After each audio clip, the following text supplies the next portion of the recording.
Hello প্রিয় ছাত্রছাত্রীরা, আমি কৌশিক স্যার তোমাদের কেটিসি এক্সক্লুসিভের আরেকটি নতুন ভিডিও নিয়ে উপস্থিত হয়েছি। 2 দিন আগেই তোমাদের মাধ্যমিক 2025 এর ফলাফল বেরিয়েছে। ফলাফল বেরোনোর পরেই তোমরা অনেক ছাত্রছাত্রী রয়েছো যারা কিন্তু হতাশায় ভুগছো, কারণ তোমরা তোমাদের আশানুরূপ ফল কিন্তু তোমরা পাওনি।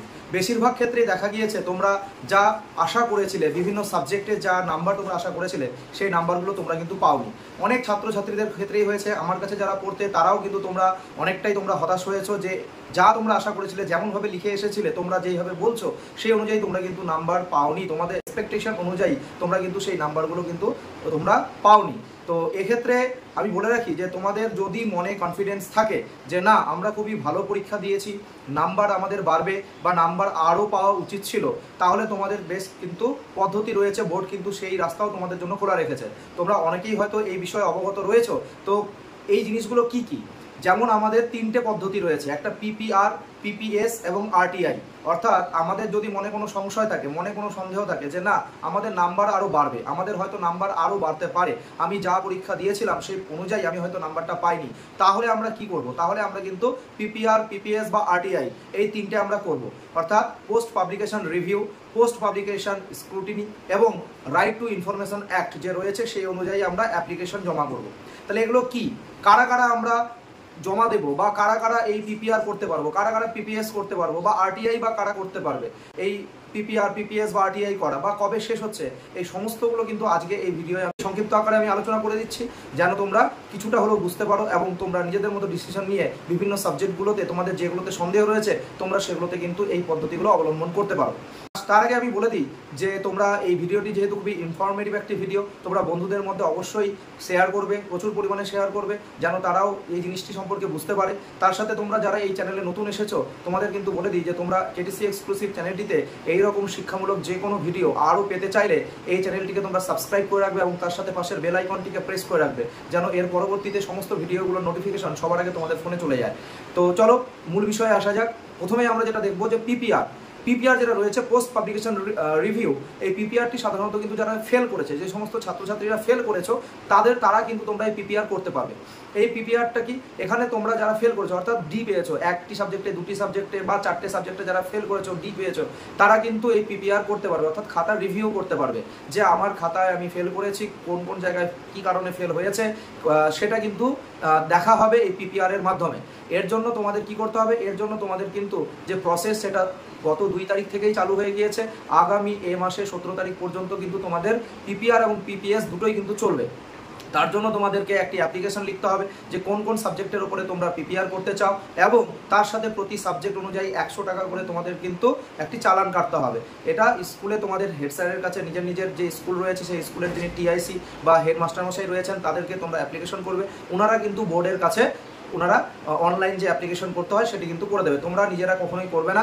পিপিএসটাও তেমন। পিপিএস কাদের ক্ষেত্রে, যারা তোমরা হয়তো ভেবেছিলে যে আমার হয়তো 2 নম্বর, 4 নম্বর বা 5 নম্বর বা 7 নম্বর কিছু নম্বর আমি কম পেয়েছি বা 10 নম্বর পর্যন্ত আমি নম্বর কম পেয়েছি, আরও হয়তো নাম্বার বাড়তো, সেক্ষেত্রে তোমরা পিপিএস করতে পারো, পোস্ট পাবলিকেশন স্ক্রুটিনি। এটি করতে কিন্তু তোমাদের প্রতি সাবজেক্টে 80 টাকা করে দিতে হবে, অর্থাৎ পার সাবজেক্ট 80 টাকা করে তোমাদের চালান কাটতে হবে। তোমরা যদি 4টে সাবজেক্টে করো তাহলে 320 টাকা, তোমরা 2টো সাবজেক্টে করলে 160 টাকা। এই হিসাবে তোমাদের কিন্তু চালান কাটার জন্য বিদ্যালয়ে সেই পরিমাণ টাকাটা দিতে হবে, এবং তার সাথে তোমাদের একটা অ্যাপ্লিকেশন লিখতে হবে যে তোমরা কোন কোন সাবজেক্টের ওপরে তোমরা পিপিএস করতে চাও, এবং সেই নথি লিখে তোমরা হেডমাস্টার মশাইকে বা টিআইসিকে স্কুলের সেটা জমা দেবে, এবং তারা কিন্তু 17 তারিখের মধ্যে সেটা কিন্তু অনলাইন অ্যাপ্লিকেশনে বা অনলাইন পোর্টালে তারা সেগুলো নথিভুক্ত করে দেবে। এবং সবার পরে যে প্রশ্নটা আসে যে এই পিপিআর, পিপিএস করার পরে আমরা কবে এই রেজাল্টটা পাবো, আমাদের যদি নাম্বার বেড়েও যায় তাহলে আমরা কবে এই নাগাদ এই নাম্বারগুলো পেতে পারি।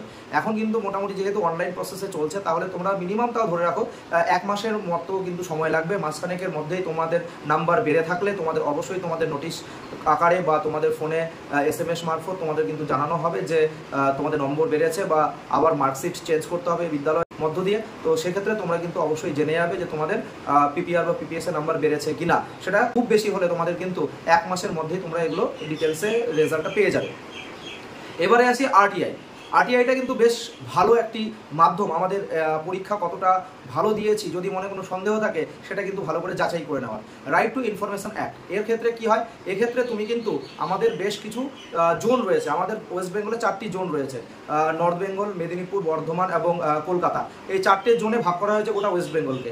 এবার তোমরা যে জোনের হও না কেন, তোমাদের সেই জোন অনুযায়ী আমি স্ক্রিনশট দিয়ে দেবো, তোমরা দেখে নেবে। সেই নিজের নিজের জোন অনুযায়ী তোমরা কিন্তু সেই জোনের যে অফিস, সেই অফিসে তোমাদেরকে একটা অ্যাপ্লিকেশন বা আরটিআই করতে হবে। যে এই আরটিআই মারফত কিন্তু তোমরা নিজেদের খাতা নিজেরাই দেখতে পাবে, নিজেদের খাতা কিন্তু দেখানো হবে। তুমি যদি ভাবো যে আমি ইংরেজিতে কম পেয়েছি, কোথায় কম পেলাম, কোন জায়গায় আমাকে স্যার নাম্বার কম দিয়েছে, এটা জানতে গেলে তোমাকে কিন্তু আরটিআই করতে হবে। এবং আরটিআই করার পর তোমাকে কিন্তু সেই জোনাল অফিস থেকে তোমাকে খাতা দেওয়া হবে, তুমি সেই খাতা চেক করতে পারবে এবং তোমার কোন জায়গায় নাম্বার কম আছে সেই জায়গায় তুমি নাম্বার দাবি করতে পারবে। এটা কিন্তু সব থেকে বড় একটা ব্যাপার রয়েছে। এর জন্য তোমরা কি করবে, এর জন্য তোমাদের কিন্তু আরটিআই করার জন্য তোমাদের সবার প্রথমে যেটা করতে হবে, জেলা দায়রা কোর্টগুলো রয়েছে সেখান থেকে তোমাদের 10 টাকার কোর্ট ফি অথবা 10 টাকার স্ট্যাম্প পেপার নিতে হবে। যদি তোমরা 10 টাকার কোর্ট ফি নাও, সেই কোর্ট ফির সাথে তোমাদের কিন্তু একটি সাদা কাগজে অ্যাপ্লিকেশন করতে হবে সেই জোনাল অফিসকে, যে আমার এই সাবজেক্টের ওপরে সন্দেহ রয়েছে, আমি এই জায়গাগুলোতে আরটিআই করতে চাই এবং এই সাবজেক্টগুলোকে আমাকে আরটিআইয়ের যে কপি সেগুলো যেন দেওয়া হোক। এই হিসেবে তোমাকে কিন্তু একটা অ্যাপ্লিকেশন করতে হবে, তার সাথে ওই কোর্ট ফি জুড়ে দিতে হবে।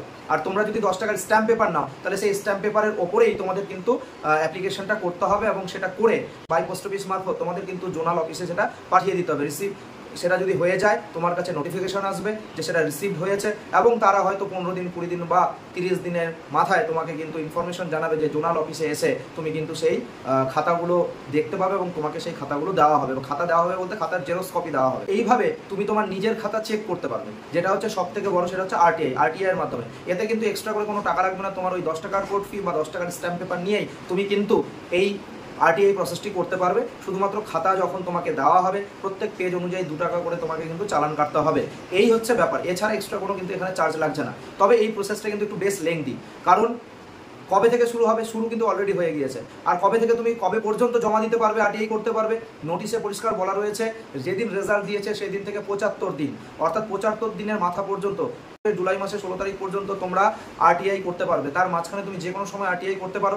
এই আরটিআই করে তুমি তোমার কিন্তু খাতা নিজে দেখে কোথায় তোমার গাফিলতি হয়েছিল, কোথায় তোমার সন্দেহ রয়েছে যে এই জায়গায় নাম্বার বাড়তে পারে, সেটা তুমি করতে পারো। তো যত তাড়াতাড়ি তুমি আরটিআই করবে তত তাড়াতাড়ি তোমার কিন্তু জোনাল অফিস থেকে তোমাকে ডেকে তোমার খাতাগুলো দেওয়া হবে এবং তুমি তোমার নিজের খাতাগুলোকে যাচাই করতে পারবে। তোমরা নিজেদের যে মনে সংশয়টা রয়েছে যে আমরা আরও নাম্বার পেতাম, এই জায়গায় আমার নাম্বারটা কেটে নিয়েছে, এই সাবজেক্টে আমার নাম্বারটা কেটে নিয়েছে, এতে কিন্তু কোনো সংশয় আর থাকবে না। তোমরা নিজের খাতা নিজে চেক করে নিতে পারবে, দেখে নিতে পারবে যে আমাকে নাম্বার কোথায় কম দিয়েছে। তো আশা করি এই যে ব্যাপারটা বললাম পিপিআর, পিপিএস এবং আরটিআই তোমাদেরকে বোঝাতে পেরেছি। আরটিআই নিয়ে যদি আরও তোমাদের কোনো মনে আরও প্রশ্ন থাকে যে কি করে করব, ফরম্যাটগুলো কি রয়েছে, আরটিআই এর প্রসেসটা কি, এগুলো জানতে হলে তোমরা কিন্তু অবশ্যই কমেন্টে আমাকে জানাও। তাহলে আমি একটি ফুল ডিটেলস ভিডিও বানিয়ে কি করে আরটিআই করতে হয় তার টোটাল কপিগুলো তোমাদেরকে স্ক্রিনশট দিয়ে আমি দিয়ে দেবো এবং তোমরা কিন্তু সেখান থেকে জেনে নিতে পারবে। তো তোমাদের এই ভিডিওটি যদি লাগে আরটিআই কি করে করতে হয় তাহলে আমাকে কমেন্টে জানাও। আমি কিন্তু অবশ্যই আরটিআই কি করে করতে হয় তার একটা ফুল ভিডিও বানিয়ে দেবো তোমাদেরকে। ভিডিওটি ভালো লাগলে অবশ্যই কিন্তু লাইক শেয়ার করবে।